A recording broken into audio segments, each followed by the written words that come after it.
Hoje é dia de destruir alguns mitos do Bitcoin. De um lado tem aqueles fanáticos religiosos pelos Bitcoins. E do outro tem aqueles que odeiam Bitcoin. Por isso que eu selecionei alguns vídeos de pessoas falando sobre Bitcoin e está na hora de desvendar alguns mitos sobre esse ativo. Sem enrolação, já bora começar com o primeiro vídeo aqui que eu achei do Kobori falando sobre Bitcoin. Eu não vejo fundamentos no Bitcoin.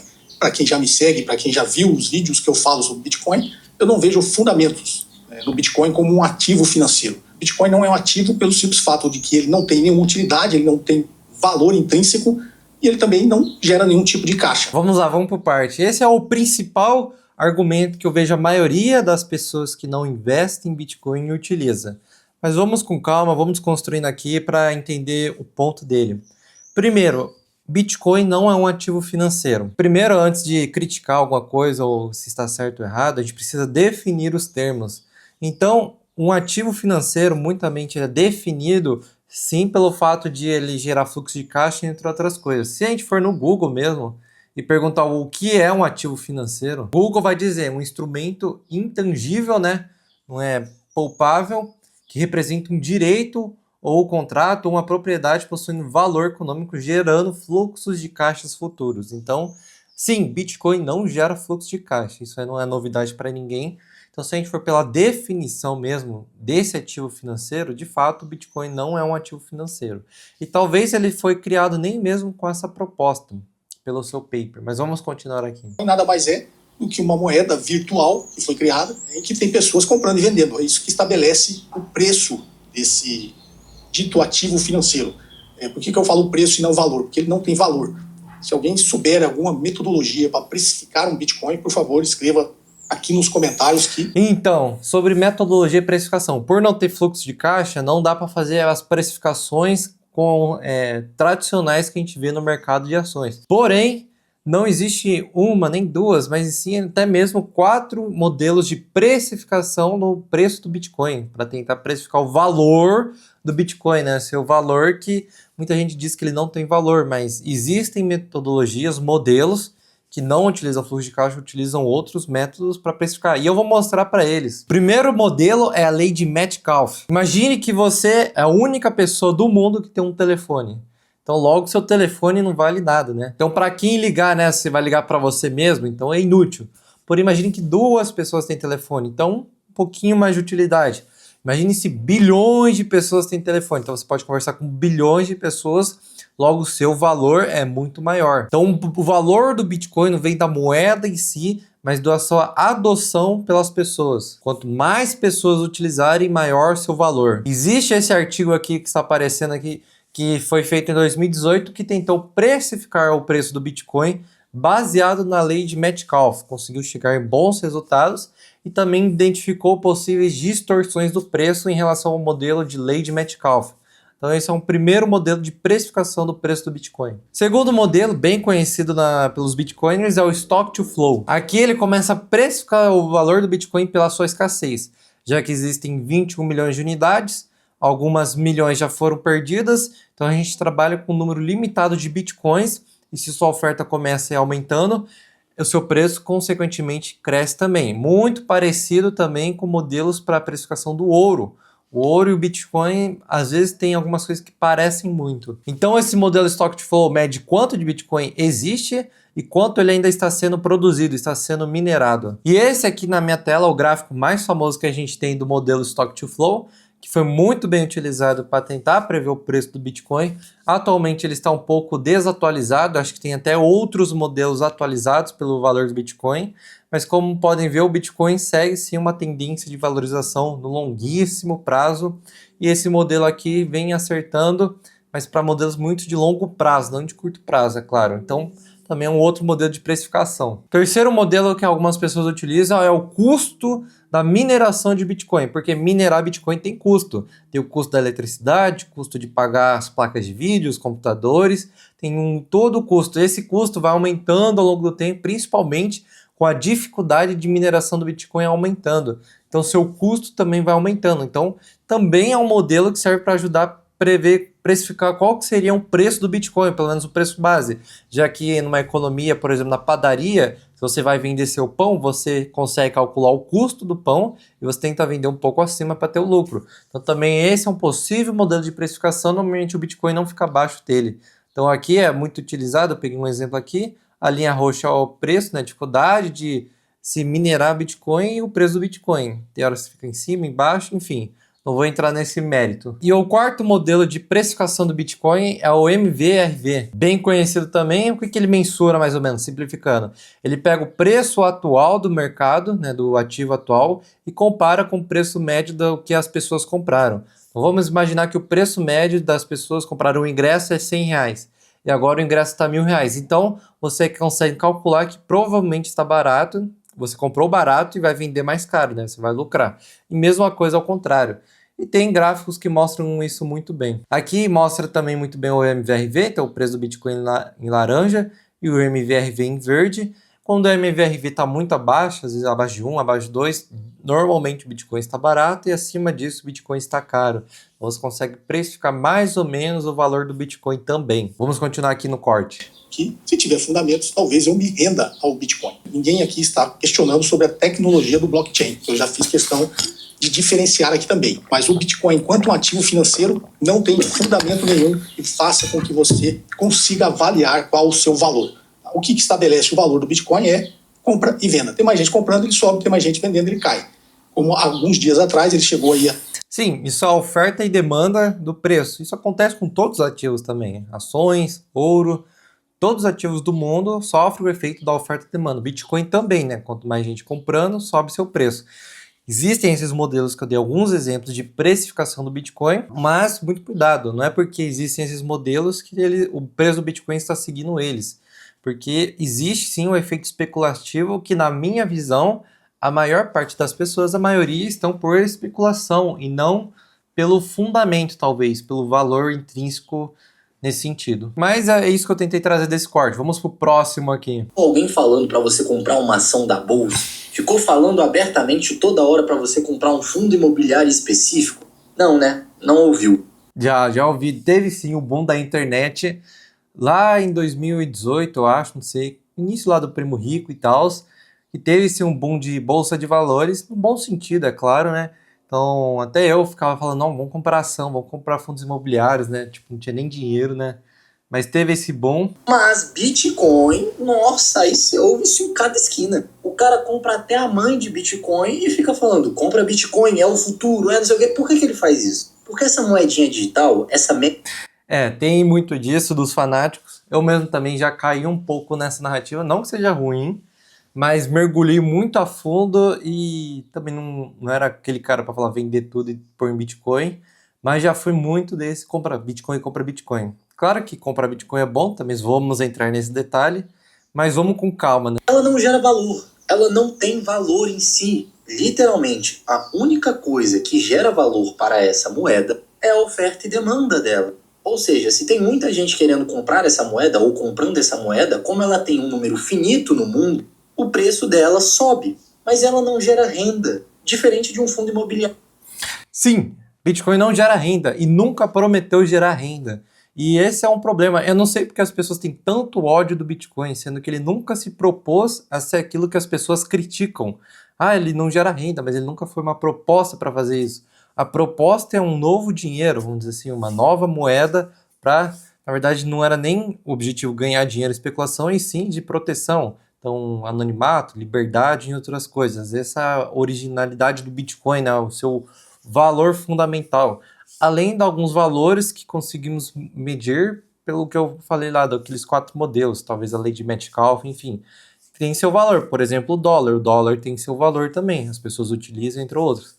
Bitcoin ainda não chegou nesse patamar, acho que nem vai chegar também. Eu vou entrar nessa discussão se Bitcoin é moeda ou não, né? Se vai se tornar moeda. Mas sim, Bitcoin é só um alinhamento de expectativas. Tem gente que odeia Bitcoin, não sei porquê. Que nunca foi prometido pagamento de renda, essas coisas, fluxo de caixa, ou que ia ser um ativo que ia gerar caixa e outras coisas. Então, alinhamento de expectativa. Não sei se o Bitcoin ofendeu as pessoas, se bateu nelas, porque tem gente que odeia esse ativo, não sei porquê, de uma forma desproporcional. Que vai te pagar mensalmente os dividendos, diferente de uma ação que vai pagar para você o juro sobre capital próprio. e que também vai distribuir o lucro para você. Mas vocês insistem em comprar a moedinha digital, sabe por quê? Porque vocês não querem investir para no longo prazo ter uma carteira bonita e robusta de dividendos. Vocês querem comprar uma moedinha, uma historinha fantasiosa de que essa merda vai valorizar 70% em um ano. E sinceramente, E sim, ele fez um vídeo em 2024 e aconteceu de ter valorizado mais de 100% no ano. Bitcoin tem dessas, por isso, como um ativo de especulação para quem tem o conhecimento, não é para todo mundo, é para quem tem o conhecimento ou está mais inteirado no mercado, ou seu profissional que cuida do seu dinheiro, eu acho que vale muito a pena como ativo de especulação, porque ele é muito volátil e se você quer ganhar dinheiro, você só ganha dinheiro com volatilidade. Estou, claro, eliminando outros fatores de trabalho, enfim. Estou falando de você quer algo que multiplique mais do que a renda fixa. Você precisa correr risco. Correr risco envolve volatilidade também. Então, você precisa assumir maiores volatilidades. Por isso que o Bitcoin dá para ganhar dinheiro e dá para perder. Mas, claro, você tem que ter o conhecimento. o projeto do Bitcoin é muito interessante. Porque a ideia é realmente você descentralizar o poder do Estado sobre a moeda fiduciária, enfim. Mas você realmente acha que se o Bitcoin começar a boicotar a arrecadação de imposto do Estado de uma maneira significativa, ninguém vai fazer nada? Que ninguém vai tentar proibir o Bitcoin? Aí os mais idiotas... Aí, me desculpa, mas se você falar isso, você é muito burro. Aí a gente fala assim, não, mas o Bitcoin, a ideia é justamente essa. E aí, vai pegar meu dinheiro, vai arrecadar meu imposto da onde? Bitcoin tá na minha cold wallet, tá no meu Bitcoin aqui, velho. Você não consegue pegar. E tu vai gastar como essa merda? Tu vai comprar como as coisas? Você vai comprar em Bitcoin no supermercado? Que a tiazinha, o dono do supermercado tem 70 anos, não sabe nem que porra é Bitcoin? Ah, não, mas... Sim, de fato, o Bitcoin, se você transfere para sua carteira, ele é seu. Então, nesse quesito de segurança o Estado não vai me pegar. Porém, eu tenho uma crítica a essa narrativa, né, que as pessoas, né, agora a crítica aos Bitcoiners, né, os religiosos, os fanáticos, eles falam muito disso, ao Estado, vou proteger meu dinheiro, enfim. Porém, historicamente, assim, e provavelmente você, o Estado não está muito interessado, e talvez não vai acontecer isso com você, de ele pegar seu dinheiro. Talvez se você for um mafioso ou algo do tipo, eu até considero, mas se você só tem 10 mil no Nubank e quer comprar seu Bitcoin, fica tranquilo, tudo bem, você deixa 10 mil no Nubank, o Estado não vai te forçar a pegar seu dinheiro, vai desvalorizar ele da noite para o dia ou algo do tipo, com essa narrativa que gera perigo. Sim, Bitcoin é uma forma de você querer talvez se proteger. Isso talvez principalmente países muito, muito malucos, vamos dizer assim, que a moeda não vale nada, tem hiperinflação, é difícil. Então, Bitcoin tem essas utilidades boas para outros países. Mas, por exemplo, para a gente que vive no Brasil, Estados Unidos, moedas não tão fortes, mas moedas fortes, vamos dizer assim, você pode deixar de seu dinheiro no banco. O banco tem a segurança, tem as regras, tem lei para isso, não é como se fosse tudo... Não é como se a gente estivesse jogando um jogo maluco sem regras que é cada um por si. Então, calma lá. Principalmente pessoas que têm muito dinheiro, tem que ter uma estratégia de preservação de patrimônio. Então, às vezes, imóveis também, contas em bancos confiáveis, contratos, entre outras coisas. Bitcoin, como eu disse, uma possibilidade mais como especulação, tá bom? Que já aceita Bitcoin. Irmão, e aí tu acha que se começar a atrapalhar a arrecadação de imposto, o Estado não vai proibir que os comércios utilizem o pagamento de Bitcoin e vai começar a fiscalizar? É muita fantasia, saca? É muita utopia você achar que vai existir falta de arrecadação em um Estado. Isso não existe, rapaziada. E se começar a atrapalhar, eles vão boicotar. Agora, você pode até acreditar que vai ter bastante gente que vai utilizar o Bitcoin, mas todo mundo um dia usando o Bitcoin como moeda universal, pelo amor de Deus. Eu acho que nem seria bom para os Bitcoiners que o Bitcoin fosse de fato uma moeda global usada por todo mundo. Tem alguns motivos. O primeiro, que o sistema não aguenta tamanhas transações, então já é impossível pela questão do próprio sistema. Segundo, talvez ia perder a questão de poder ganhar dinheiro com isso, né? E terceiro também é realmente utópico, não faz sentido para os países adotarem isso, não faz sentido para ninguém. Então é ruim para os Bitcoiners e é ruim para o Estado também. Então é melhor cada um no seu quadrado que os dois saem ganhando. Isso aqui é teoria de jogos. O Estado adotar Bitcoin é ruim para eles, para o Estado. E se o Estado adotar Bitcoin, para os Bitcoiners seria ruim também, porque eles iam perder todas essas vantagens que o Bitcoin oferece, tá bom? Errado, a Receita Federal fica sabendo. Numa boa, mano, para que tá feio, mano. E se você não quer acreditar na minha opinião de que essa moedinha é uma porcaria, acredita na opinião do maior investidor de todos os tempos, o Warren Buffett, que tem exatamente a mesma opinião que a minha. Enfim, É aquilo, Warren Buffett é o maior investidor de todos os tempos, mas não necessariamente ele conhece sobre Bitcoin ou tem uma opinião, de certa forma, correta, vamos dizer assim. Ele cresceu na maior economia do mundo, visão de ações e outras coisas. Vem o tal do Bitcoin é um pouco diferente, então temos que tomar muita cautela. Nem mesmo o melhor cientista do mundo sabe tudo sobre a área dele de ciência. Nem mesmo o maior economista do mundo sabe tudo sobre certa economia. Então não é como se fosse uma correlação justa, assim, algo do tipo. É uma opinião do Warren Buffett. Não necessariamente ela está correta. É só uma questão de alinhamento de expectativas. A proposta do Bitcoin ele cumpre muito bem. A questão é quem está usando isso, né? Como vamos alinhar as expectativas. Terceiro vídeo, grande Daniel Fraga. Vamos ver aqui. Primeiro passo para você separar o estado da economia. Você pode fazer essas transações com quem você quiser no mundo inteiro, instantaneamente, sem nenhum intermediário. Isso dá poder às pessoas de realmente serem donas dessa moeda. Não existe um banco central, não existe... Isso é interessante. Isso vai um pouco da tecnologia blockchain, que eu acho muito incrível e principalmente o mercado financeiro está adotando. A gente vai ver grandes coisas bem interessantes acontecendo. Porque qual que é a magia que o Bitcoin trouxe, né? Que usou a tecnologia blockchain? É transações pelo mundo inteiro, transações rápidas também, demoram minutos, né? Agora tem o Pix, mas eu tô falando do mundo inteiro, isso é bem legal. Eu posso enviar o Bitcoin do Brasil para um cara do Japão em questões de minutos. Também as transações são mais baratas e tem outras redes que surgiram, então estão ficando muito baratas. Então, questão de tecnologia financeira, isso aí é incrível. Outra coisa, funciona 24 horas por dia, todos os dias da semana, não tem feriado.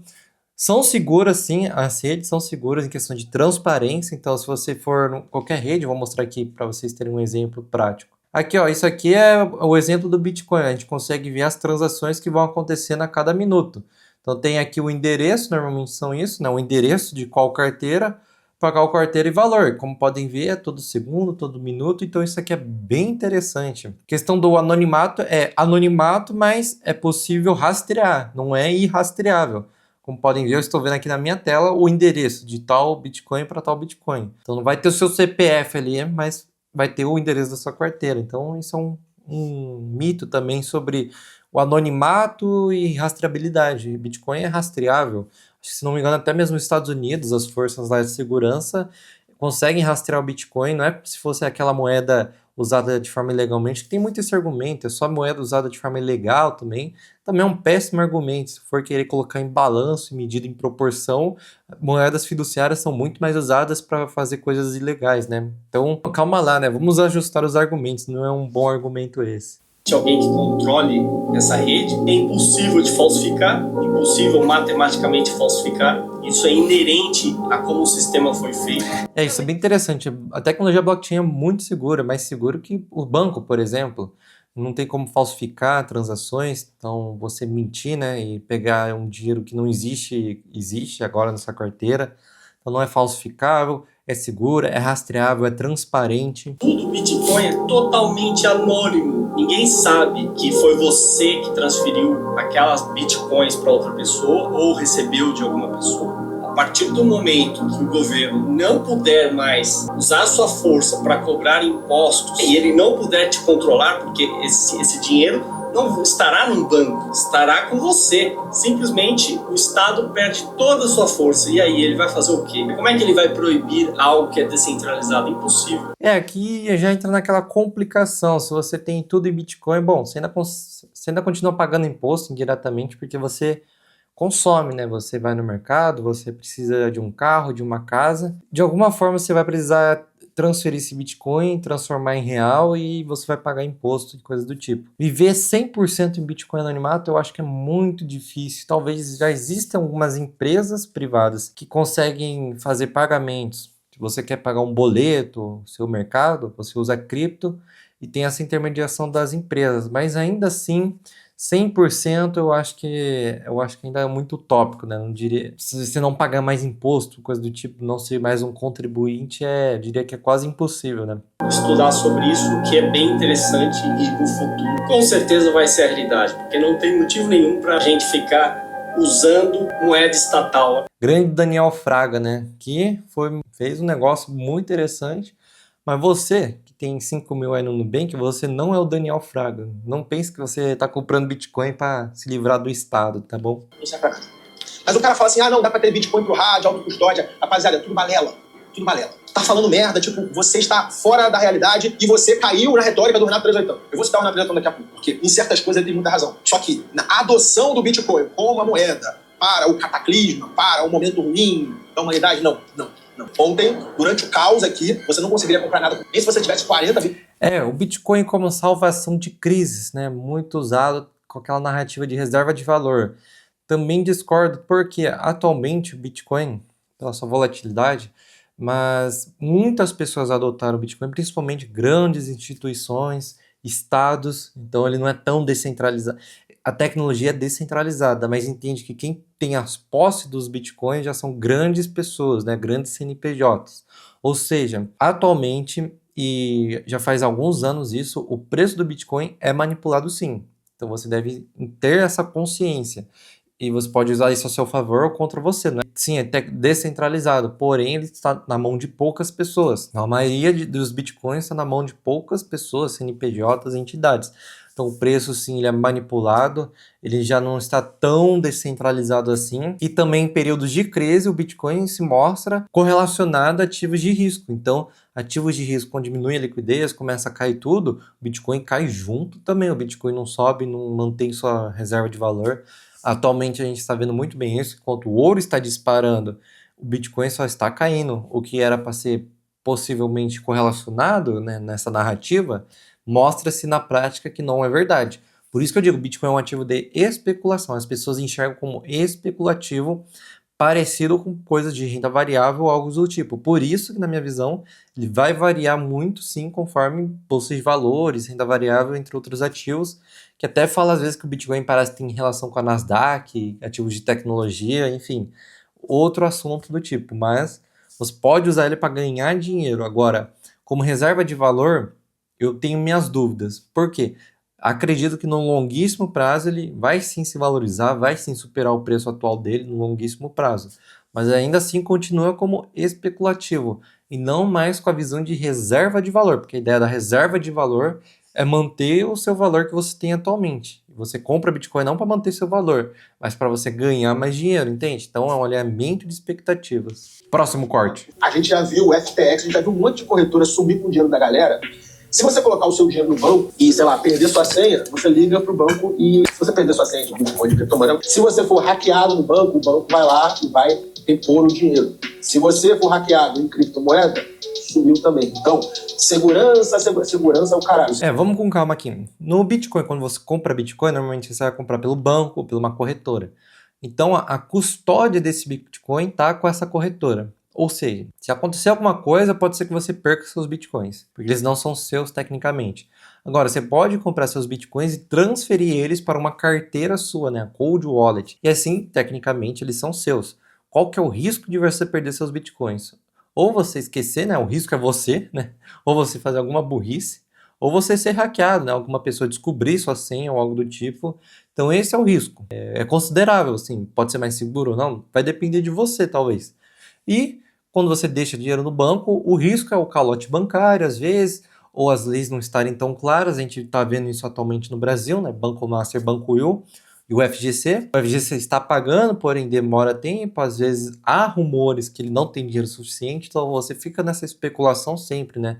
Então o sistema financeiro também tem suas falhas, né? Então cada um tem seus pontos fortes e pontos fracos, é importante entender. Claro que para uma pessoa, para uma família que está construindo patrimônio, pai, mãe, você pode ter um pouco em Bitcoin, talvez, como um ativo de especulação de longuíssimo prazo, talvez seja interessante, guardar ele na sua carteira, mas também deixar seu dinheiro muito bem segurado em um bom banco de confiança. Às vezes você tem a segurança também em patrimônio, né, imóveis, coisas do tipo. Então, tem várias coisas que é bem interessante. Se você tem muito de dormir bem de noite, primeiro, porque por causa da volatilidade, segundo, por causa desse risco aí de você perder tudo. Porque você é muito mais burro do que o melhor hacker do mundo e não está protegido. Pelo menos em banco tradicional você está protegido. Ativos, propriedades que eu já falei, digitais. Basicamente o corte é isso que eu falei da segurança do Bitcoin. Se você deixa o Bitcoin na sua carteira, o risco é você fazer alguma bobagem ou algo do tipo ou ser hackeado. No banco, Não sei, pode-se dizer que o risco é menor ou não? Vai depender, mas o risco talvez seja do sistema financeiro, de um calote e coisas do tipo. De você cair num golpe também, tem muito isso, golpes. Então, risco existe no mundo inteiro, em todos os tipos. Não existe essa ideia mirabolante que não existe risco, né? Ah, eu vou investir na Selic, não tem risco. Tudo tem risco, só que tem seus graus diferentes de risco e cabe a você entender eles e usar da melhor forma possível. Vamos para o próximo corte, que é da Nanda Guardian. Antes eu achava que o Bitcoin, de forma inevitável, se tornaria a moeda global e era um caminho sem volta. Hoje eu tenho as minhas dúvidas. Eu acho que vai demorar. Acho que a gente está longe de um padrão Bitcoin. Isso não tira o mérito do Bitcoin em termos de propriedade, tudo que ele tem, do que representa, de não ser emitido pelo governo. Não desqualifica dessa forma. Mas eu também acho que é muito mais uma ilusão a gente achar que vamos viver esse sonho libertário e é isso. Porque hoje o comportamento do Bitcoin está muito mais para um ativo meramente financeiro do que para uma tese monetária mais profunda, como ele se propõe a ser. Eu recebi algumas perguntas assim. Ela falou o que eu tentei trazer aqui no vídeo. Na minha visão, o que vai provar a tese do Bitcoin é o decorrer dos anos. Então é preciso esperar os anos passarem, as décadas passarem, para ver o que vai acontecer com ele nesse quesito das teses, né? Se ele é moeda, se não é, se é reserva de valor, coisas do tipo. O que eu não falei ainda sobre moeda, muita gente vai falar que ele é uma moeda, né? Mas também desconsidera um pouco isso. Por quê? Na teoria econômica, a moeda tem 3 funções básicas. Primeira é meio de troca. Então as pessoas começarem a utilizar essa moeda como meio de troca. Até é possível utilizar o Bitcoin como meio de troca. Se eu encontro alguém que queira aceitar Bitcoin, porém ele vai pecar nas outras 2 definições de moeda, que é a unidade de conta e reserva de valor. Por que unidade de conta? As pessoas, você pode falar, pô, eu vejo em lugares pessoas que aceitam Bitcoin. De fato, sim, existe isso. Porém, elas precificam as coisas em Bitcoin baseado no dólar. Então, por exemplo, esse meu tablet aqui, ele custa, por exemplo, $1.000. Então, eu vejo quanto está o Bitcoin e aí eu consigo precificar ele em Bitcoin. Mas eu não consigo determinar o valor, o preço desse tablet em Bitcoin. Não sei se consigo entender. Em dólar eu consigo, vale $1.000. Se não existisse dólares, quanto Bitcoin valeria? Eu não sei. Só consigo decidir baseado no dólar. Então, é um derivativo do dólar. Aí eu consigo precificar o valor do meu tablet em Bitcoin. Coisa que não acontece hoje em dia. Não sei se vai acontecer. Mas como unidade de conta, a gente perde aí também.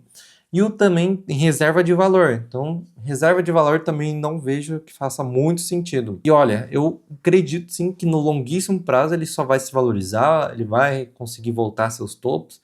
Isso aí é um clássico. Porém, ainda assim, não considero como reserva de valor. Eu considero como um ativo especulativo atualmente para você poder usufruir dele, né? Se você quer usufruir do Bitcoin hoje em dia, usufrua com essa expectativa. Agora, suas teses de moeda, suas teses de reserva de valor e essas outras teses que a gente vê muito por aí, na minha visão, só o tempo dirá para realmente ver o que vai acontecer com o Bitcoin. Mas até lá você pode utilizar a volatilidade dele para ganhar dinheiro, tá bom? Enfim, esse foi o vídeo desmitificando alguns mitos do Bitcoin. Eu já trabalhei muito no mercado cripto, então já entrei de cabeça nesse mercado cripto. Então já vi de tudo, vi as coisas boas e as coisas ruins. E tentei trazer nesse vídeo alguns mitos, né? As coisas boas do Bitcoin, as coisas que não são boas, né? As falsas, e desvendar esses mitos. Se você gostou, considere se inscrever nesse canal, mande esse vídeo lá para o seu amigo Bitcoiner ou para o seu amigo que odeia o Bitcoin também. Deixa aí o seu like, comenta aqui o que você achou desse vídeo. Vou deixar um outro vídeo maneiro aí para você assistir e até a próxima.